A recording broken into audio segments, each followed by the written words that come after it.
Thank you sir, thank you sir. जी sir, next है Arijit, Arijit Kumar, video on कर। Arijit Kumar. Yes sir. हाँ यस, अरजीत कुमार आपने 74, 71, 59% ग्रेजुएशन में, ग्रेजुएशन के बाद आपने पीजी नहीं किया?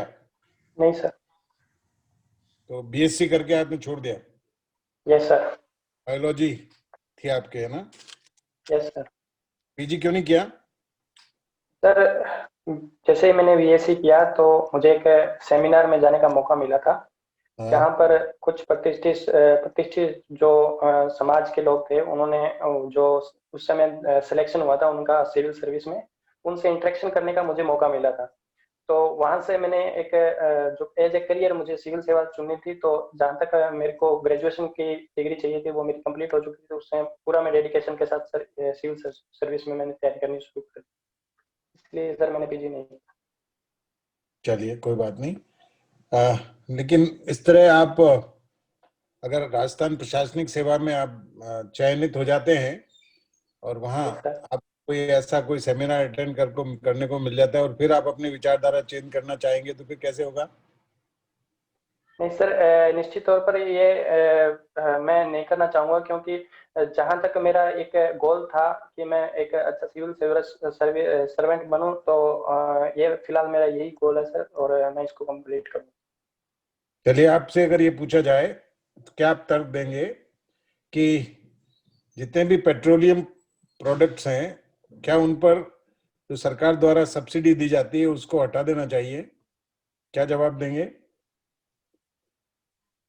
सर निश्चित तौर पर ये सब्सिडी जो दी जा रही है, इससे जो किसान वर्ग है उसको बहुत बड़ा फायदा हो रहा है, और मुझे नहीं लगता इससे सब्सिडी को हटाना चाहिए, क्योंकि इससे सर जो किसान हैं उनके लिए जैसे सबसे ज्यादा सब्सिडी जो दी जा रही है वो डीजल पे दी जाती है सर, तो उनको एक अतिरिक्त लाभ पहुंचाने के लिए ही ये सब्सिडी दी जा रही है, तो मुझे नहीं लगता सर इसको हटाना चाहिए।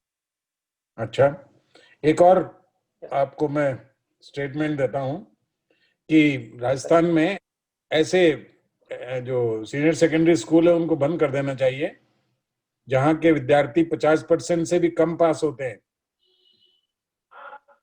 सर निश्चित तौर पर मुझे ऐसा नहीं लगता है कि उनको बंद कर देना चाहिए। कहीं ना कहीं कुछ चुनौतियां, कुछ समस्याएं जरूर रही होंगी वहां पर, जिनके मद्देनजर वहां पर जो विद्यार्थी है उनको वो अच्छा परफॉर्म नहीं कर पा रहे हैं, तो उन समस्या या उन चुनौतियों का समाधान करना चाहिए, न कि उनको बंद करना चाहिए। हो सकता है सर वहाँ पे इंफ्रास्ट्रक्चर है या फिर वहाँ की जो वर्क कल्चर है वो सही ना हो, तो उनमें सुधार किया जाना चाहिए, बंद नहीं करना चाहिए।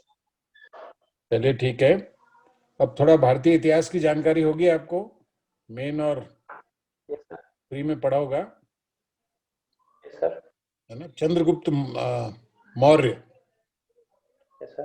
ये कौन थे? सर ये इन्होंने मौर्य साम्राज्य की स्थापना की थी 322 ईसा पूर्व में। मगध साम्राज्य जो था वहाँ पहले नंद वंश का जो शासन था, उनके अंतिम शासक जो थे धनानंद, उनको पराजित कर जो कौटिल्य थे, कौटिल्य की सहायता से उन्होंने वहाँ मगध साम्राज्य की स्थापना की। चंद्रगुप्त मौर्य शूद्र थे या क्षत्रिय थे या ब्राह्मण थे? सर इसमें कई जो मत है वो दिया जाता है, लेकिन इनमें सबसे जो सर्वमान्य मत है वो माना जाता है कि वो क्षत्रिय थे।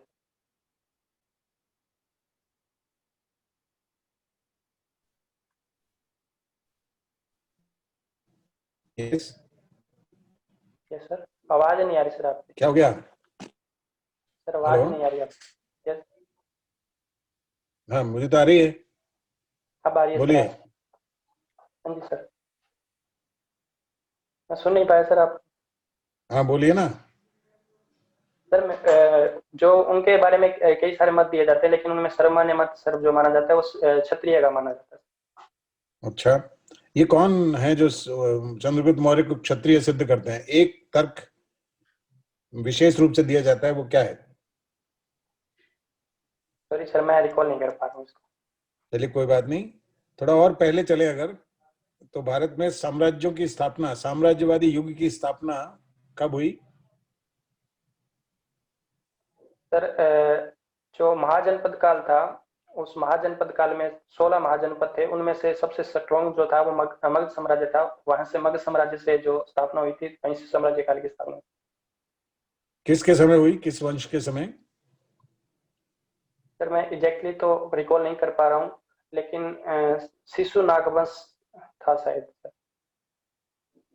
अच्छा, हरियंक वंश भी था कोई? यस सर, हरियक वंश भी था, लेकिन वो हरियक वंश सर बाद में आया था। बिंबिसार पहले आया या शिशुनाग पहले था?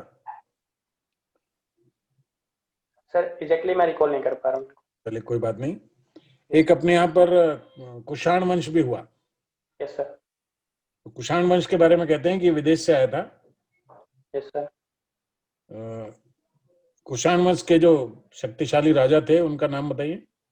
सर कनिष्क कुषाण वंश के सबसे शक्तिशाली शासक थे। कनिष्क के समय हमारे यहाँ समाज में बहुत प्रगति हुई। यस। कनिष्क के जो दरबार में बहुत बड़े बड़े विद्वान लोग रहते थे, उनमें से किसी का नाम याद है? सर चरक, अंत तक मैं याद कर पा रहा हूँ, उनके दरबारी का वो चिकित्सक थे। चलिए, गांधी जी के बारे में कुछ पढ़ा है आपने? Yes sir. गांधी जी कौन थे? गांधी जी सर वकील थे। अगर गांधी जी के बारे में एक सेंटेंस में, मतलब 15 शब्द मैक्सिमम में, उनके पूरे जीवन को अगर वर्णित किया जाए तो कैसे करेंगे? जैसे मेन में लिखते हैं ना, 15 शब्दों में उत्तर दीजिए। गांधी जी कौन थे, 15 शब्दों में उत्तर दीजिए।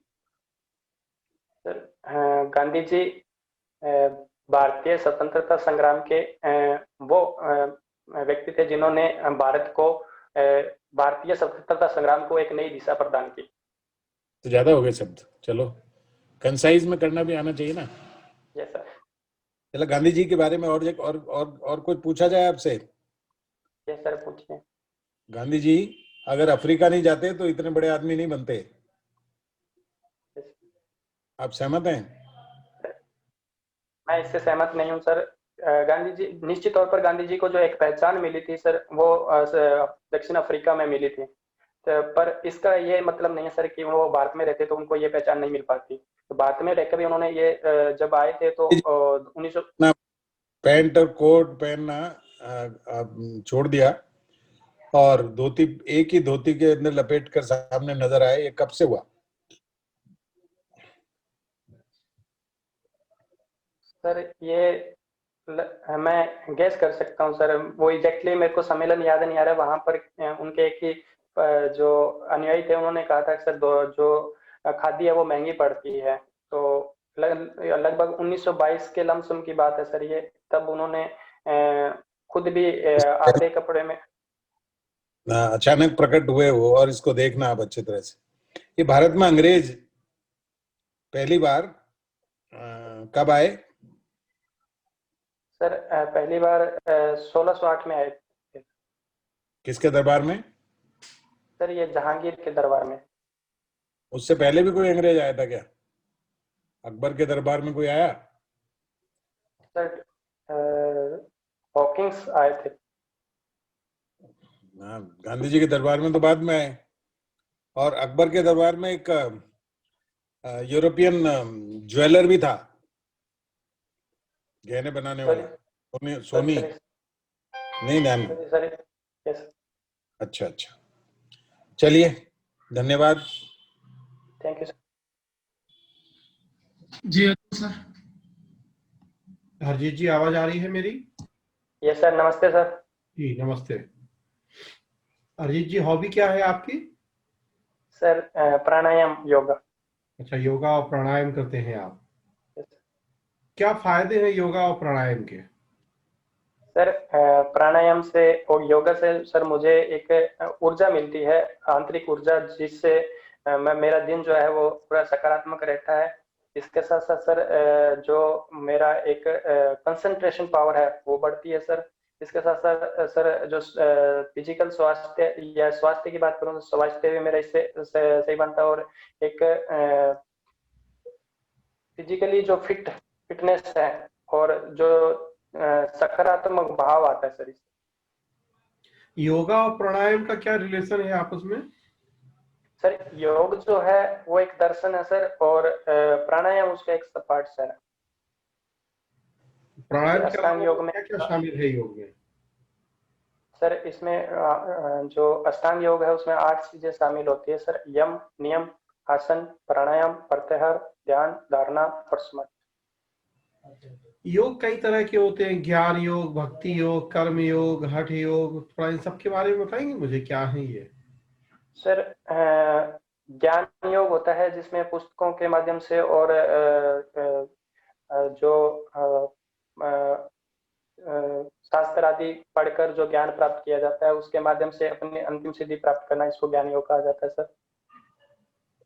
और भक्ति योग सर, भक्ति योग में आत्मा को जो परलौकिक तत्व है जिसको उसमें सर उसमें ध्यान लगाकर और अंतिम सिद्धि प्राप्त करने का प्रयास किया जाता है, उसमें सर भक्ति योग कहा जाता है उसको।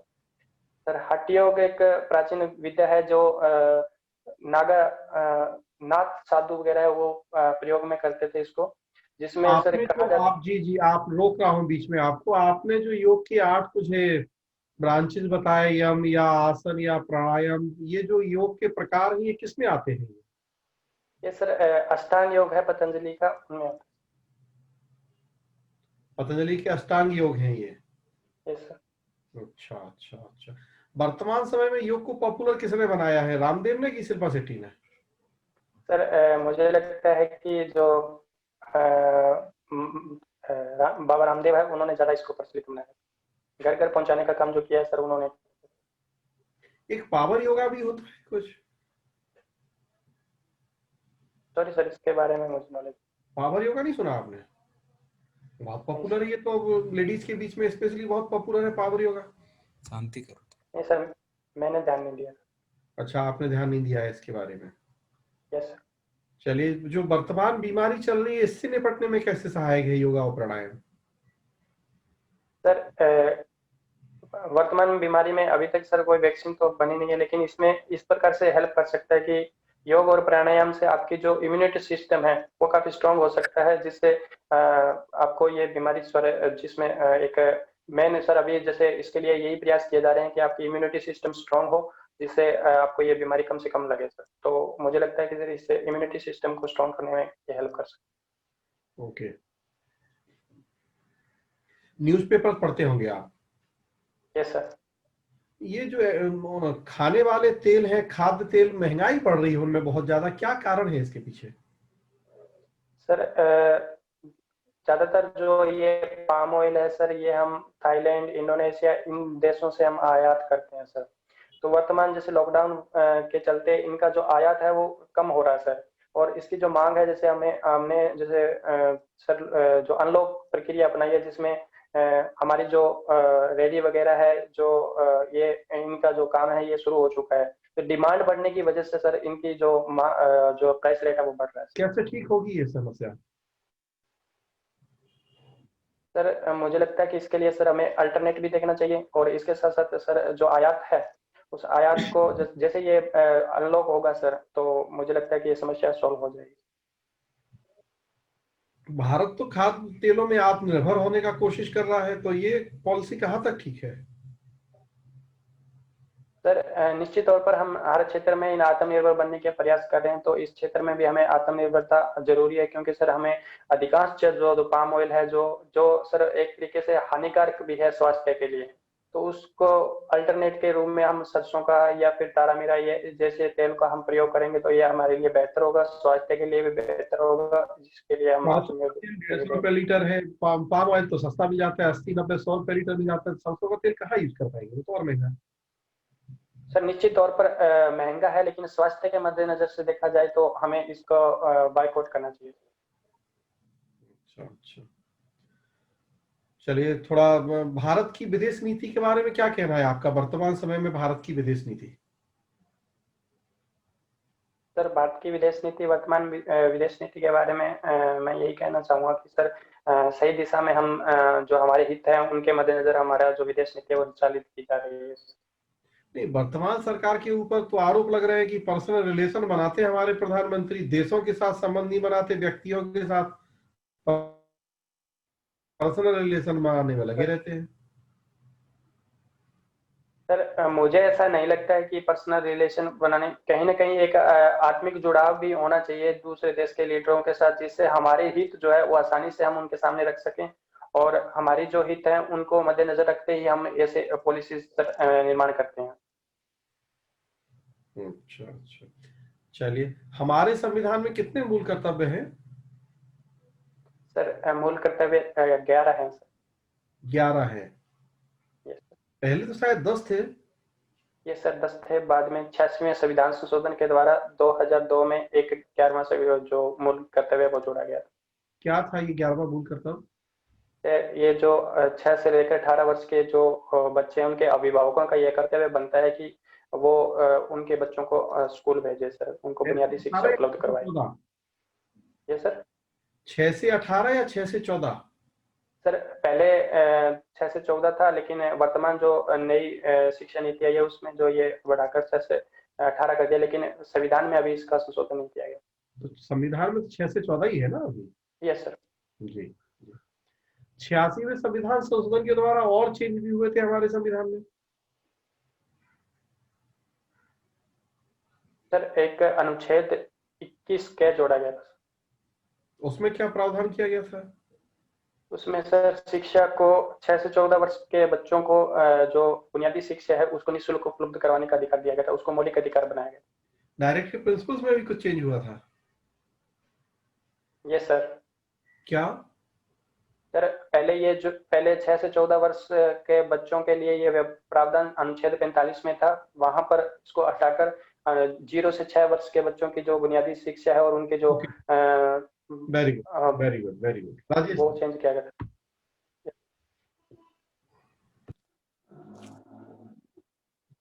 जी, हरजीत जी सुन पा रहे हैं? Yes sir. साइंस से हैं आप? Yes sir. अच्छा, ये पॉलीग्राफिक टेस्ट क्या होता है? सर पॉलीग्राफिक टेस्ट ये मेनली क्राइम के जो वो जांचने के लिए किया जाता है, जिसमें जो हार्ट बीट होती है, पल्सेस है, उनको डिटेक्ट करने के लिए मशीन के माध्यम से उनके पल्सेस को डिटेक्ट किया जाता है, जिससे पता लगाया जाता है कि ये जो व्यक्ति है वो सच बोल रहा है या नहीं बोल रहा। अच्छा, एक और टेस्ट होता है झूठ को पकड़ने के लिए, नार्कोटिक टेस्ट होता है। उसमें क्या होता है? उसमें सर उसमें एक स्पेशल प्रकार का रसायन जो है वो इंजेक्शन लगाया जाता है, जिसमें अर्धचेतन मन में उनसे क्वेश्चन किए जाते हैं, जिसमें वो बताता है कि वो सच बोल रहा है या झूठ बोल रहा है उसमें, क्योंकि अर्धचेतन मन में सर जो व्यक्ति होता है वो सच बोलता है।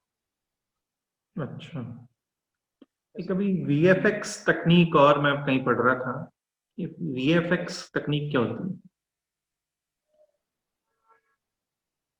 सर मैं गैस कर सकता हूँ जी।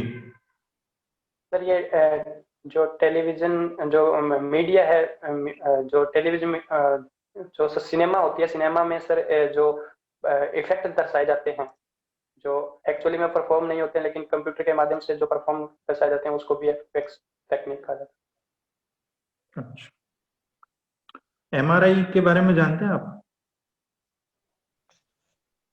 MRI सर सुना तो है सर, पर अभी रिकॉल नहीं कर पा रहा हूँ। अच्छा, CT स्कैन? ये सर सुना है। सुना है, पढ़ा नहीं है आपने साइंस में? नहीं सर पढ़ा नहीं है। मेंस में भी नहीं पढ़ा है? नहीं सर। ऐसा तो हो नहीं सकता, झूठ बोल रहे हैं। नहीं सर मेंस में ये CT स्कैन वाला टॉपिक तो नहीं था, अच्छा, जहाँ तक मैं रिकॉल कर पा रहा हूँ। सिलेबस नहीं पता है मतलब अभी तक आपको? इंटरव्यू दे रहे हैं आप? नहीं सर ऐसा नहीं है, पर पूर्णतः अभी रिकॉल नहीं कर पा रहा हूँ मैं था या नहीं था। चलिए, IQ टेस्ट क्या होता है? IQ क्या होता है?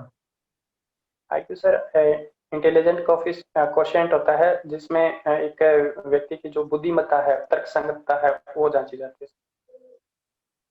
अच्छा, अगर किसी को जीनियस माना जाए तो उसका IQ कितना होना चाहिए? सर एग्जैक्टली तो मैं रिकॉल नहीं कर पा रहा हूँ, पर मैं गेस कर सकता हूँ सर। हाँ बताइए। 140 से एबव होना चाहिए। गुड। और सामान्य आईक्यू वाला? सर सामान्य आईक्यू वाला 97-10 होता है सर शायद, मैं एग्जैक्टली नहीं कर। सही बताया, आपका उत्तर सही है। सर अभी एक वर्ल्ड रिकॉर्ड पढ़ा है मैंने कहीं पे, जिसमें सबसे ज्यादा आईक्यू वाले व्यक्ति का नाम है। आप तो इतना बता दीजिए कौन से देश का है? सर वो शायद, जहाँ तक मैं रिकॉल कर पा रहा हूँ, भारत के ही हैं वो। सर तमिलनाडु से संबंधित है सर, पर पूर्ण सर मैं श्योर नहीं हूँ इसमें। शकुंतला देवी आपने मूवी देखी है? सर नहीं, मूवी तो नहीं देखी। अच्छा, चलिए ये बताइए, आप आयुष मिशन क्या है?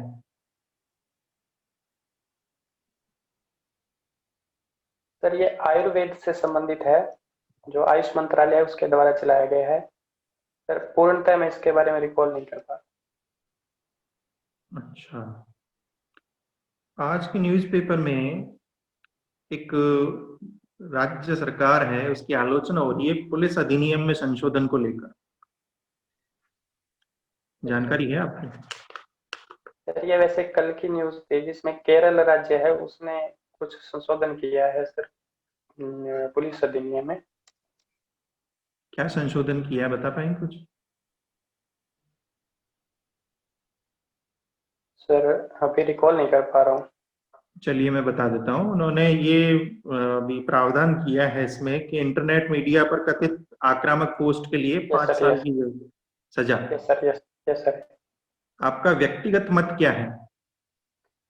सर व्यक्तिगत मत ये है सर कि निश्चित तौर पर जो भ्रामक न्यूज या जो सोशल मीडिया पर गलत सूचनाएं जो दी जाती है उस पर कंट्रोल होना चाहिए, लेकिन इसके साथ साथ सर एक अभिव्यक्ति की आजादी है, उसके साथ भी साम्यता बनाए रखनी चाहिए, क्योंकि इसका दुरुपयोग भी किया जा सकता है। पुलिस के द्वारा इसका जो पावर उनको दी जा रही है, जिसके तहत वो एक अभिव्यक्ति की जो आजादी होती है उसके तहत उसका दुरुपयोग किया जा सकता है। तो एक साम्यता बनाई जानी चाहिए और एक निश्चित जो परिभाषा है उसके बारे में होनी चाहिए सर। पुलिस को तो और भी बहुत पावर होती है, उसका भी मिसयूज हो सकता है फिर तो। नहीं सर, निश्चित तौर पर हो सकता है, लेकिन हाल ही में अगर इस प्रकार से अगर किसी भी चीज को अगर उनको एक डेफिनेशन के थ्रू लाया जाना चाहिए कि किस कंटेंट को हम जो भ्रामक माने, या फिर जो उसके कुछ एक आधारभूत चीजें होनी चाहिए जिससे ये साबित हो सके कि वाकई में जो ये किया गया है, जो सूचना है वो भ्रामक थी। अच्छा, चलिए एक अंतिम प्रश्न मेरा, ये चिकन नेक क्या है? सर चिकन नेक, जिसको सिलीगुड़ी गलियारा भी कहते हैं, पश्चिम बंगाल जो एक जगह है, जो हमारा जो पूर्वोत्तर भारत है, जो 7 सिस्टर है उनको मुख्य भारत की भूमि से जोड़ता है। एक 22 किलोमीटर चौड़ा एक गलियारा है। चिकन नेक क्यों कहा जाता है इसको? सर क्योंकि ये जो 7 सिस्टर्स जो है पूर्वोत्तर भारत है, वो एक जिसके थ्रू जुड़ती है, तो ये एक नेक के समान यानी कि दिखती है, इसलिए सर इसको शायद कहा जाए। शायद, चलिए कंफर्म नहीं है आप। धन्यवाद सर। जी हाँ अरजीत जी, सर के हो आप? नमस्ते सर। नमस्कार, आप हनुमानगढ़ के हो? Sir Hanuman, yes sir. ये बताएं कि हनुमानगढ़ कितने जिलों के साथ सीमा बनाता है? सर हनुमानगढ़ 3 जिलों के साथ सीमा बनाता है, श्रीगंगानगर, बीकानेर और चूरू। और कितने राज्यों के साथ? सर 2 राज्यों के साथ सीमा बनाता है, पंजाब और हरियाणा। कितनी कितनी? सर एग्जैक्टली ये डाटा तो मेरे नहीं पड़ा। क्या हनुमानगढ़ अंतर्राष्ट्रीय सीमा बनाता है?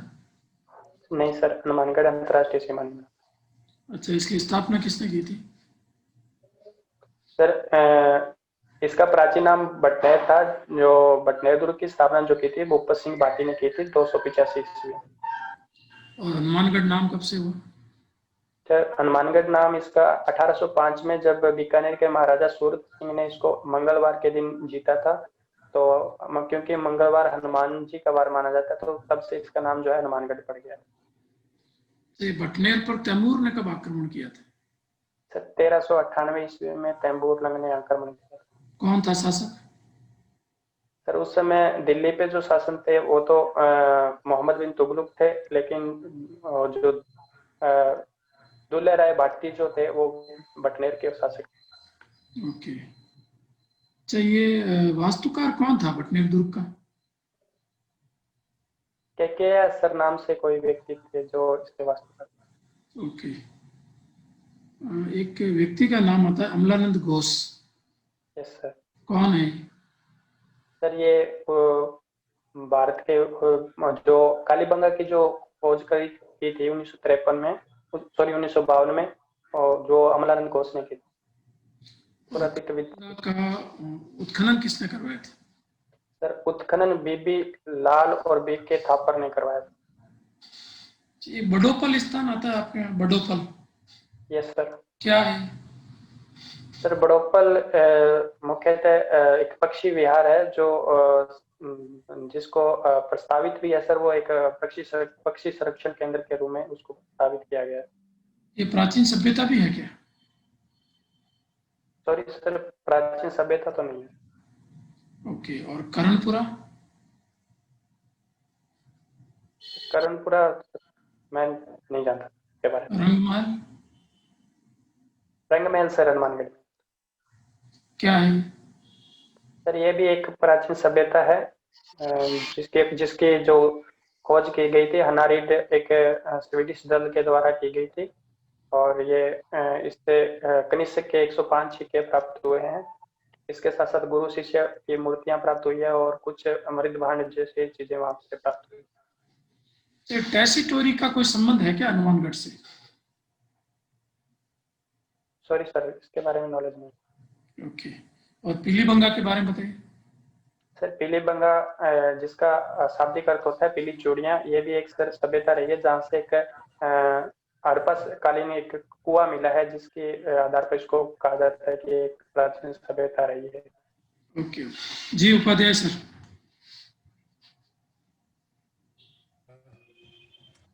अजीत जी सुन रहे हैं? Sir yes sir.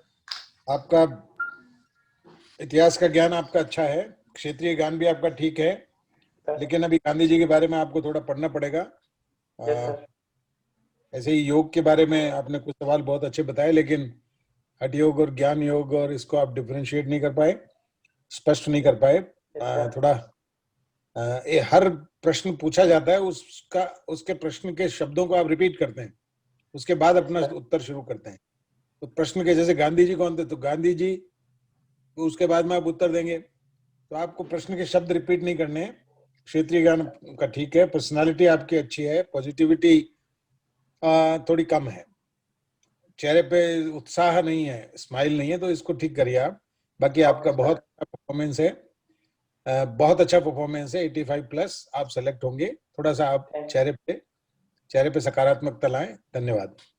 Okay, thank you sir. जी बिल्कुल बिल्कुल, हाँ जी, जो सर ने कहा बस वही बात है, बिल्कुल आप सिलेक्ट जरूर होंगे। थोड़ा सा बस चेहरे पे थोड़ा और एनर्जी लाइए, उत्साह लाइए, और बाकी पढ़िए, और जितना पढ़ेंगे उतना अच्छा है। Okay sir, thank you. जी अजीत जी, yes, पहली बात तो आपने किसी भी तरह का अभिवादन नहीं किया, ऐसा क्यों? yes, सर सबसे नमस्ते की थी सर मैंने। नहीं, मैं नोटिस कर रहा था इस चीज को। सॉरी सर, पर मैंने की थी सर, सबसे नमस्ते की थी सर मैंने। जी एक आपने सिलेबस के बारे में अगर मैंने पूछा तो आपने कहा कि है ही नहीं सिलेबस में, जबकि सिलेबस में है ये सारी चीज। सिटी स्कैन नहीं पढ़ा था सर। आप वापस देखना अपना सिलेबस है जो मेंस का। Okay okay. और जानकारियां कम हैं आपके सब्जेक्ट से रिलेटेड, काफी चीजें जैसे आयुष मिशन अभी काफी चर्चा में रहा था, ठीक है, उसकी जानकारी नहीं है आपको।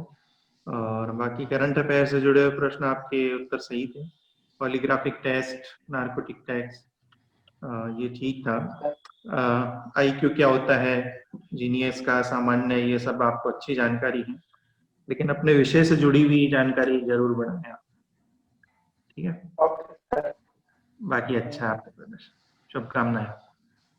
Okay, thank you sir. Okay जी अजय जी। Yes sir. तो पक्ष अच्छा है, वेल डिसिप्लिन्ड लगते हैं और यस सर। शब्द चयन और भाषा भी ठीक है। बस थोड़ा जो सर ने बताया उसका ध्यान रखें और नॉलेज पार्ट को थोड़ा और बढ़ाइए, थोड़ी पढ़ाई और कीजिए बढ़िया वाली। Okay sir. कम से कम 10-12 घंटे पढ़ाई कीजिए अभी। ठीक है सर। ठीक है, okay, all the best. Thank you sir.